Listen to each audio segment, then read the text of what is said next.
great distance away. I know, Carolyn said, but surely Cousin Barnabas will be returning there, and he could keep an eye on me and show me around. I don't know. His plans seem very vague. He hasn't spoken of returning to England. He seems to have traveled a great deal.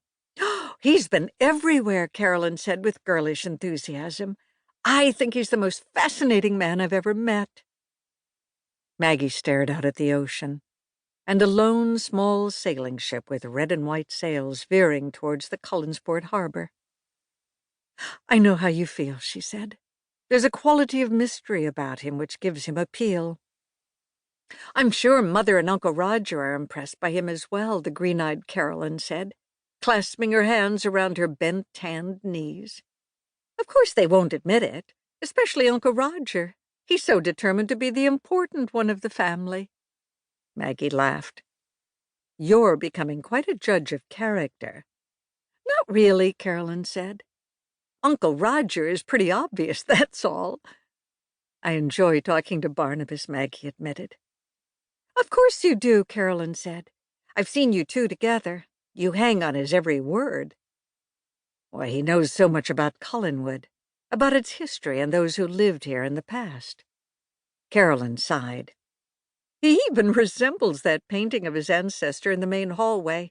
He was pleased when I told him that. They probably would have continued their discussion if David hadn't come back. His kite experiment wasn't working out, and he enlisted Maggie's aid to see if together they might get it to fly. Eventually, they did. But by that time, the late afternoon air had been chilled by the approach of fog. A white cloud on the horizon at the start, the rolling mist swept toward the beach, cutting off the overhead sun and making it cold. They had quickly gathered up their things and made their way to the house with the distant foghorn providing a melancholy background sound. By dinner time, the fog had settled thickly. The striking view from Collinwood was shut off by a weird curtain of mist, and the great shade trees dripped with moisture. For some reason, Maggie was caught up by the feeling of restlessness after the evening meal, and taking her rain-cloak, embarked on a solitary stroll. Once outside, she almost decided to give up the idea. The fog was thicker than she'd anticipated. There was almost a drizzle coming down, and it would soon be dark. But she felt the urge to get out of the house and talk to someone. Perhaps Barnabas might be out for his evening walk, she decided, and the prospect of meeting him made up her mind. She lifted the hood of the cloak over her hair and went on down the steps. Since her best hope of meeting him would be on the path between Collinwood and the old house where he lived with his single manservant, she walked that way, past the several outbuildings, and along the narrow path to the ancient dark house. When she came abreast of it, she paused to stare at its somber outline wreathed in the vapory fog. The windows were shuttered and showed no light, giving her the feeling they were heavy-lidded, malevolent eyes. The door was closed and grimly austere. She debated whether to knock. Then the sound of a soft footstep in the shadows behind her made her wheel about. It was Barnabas.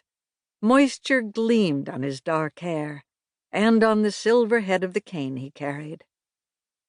I thought I would be the only one mad enough to be abroad on such an evening, he said, smiling.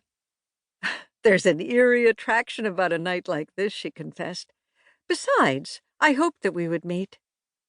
I'm glad we have, he said. I was in a somber mood.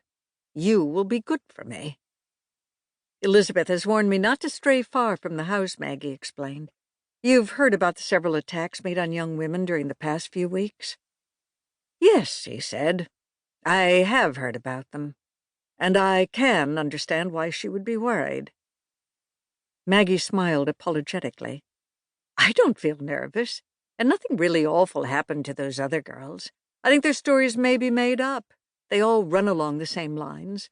One of them may have hit on the idea for attention, and the others repeated her account. Possibly, Barnabas said, studying her. She felt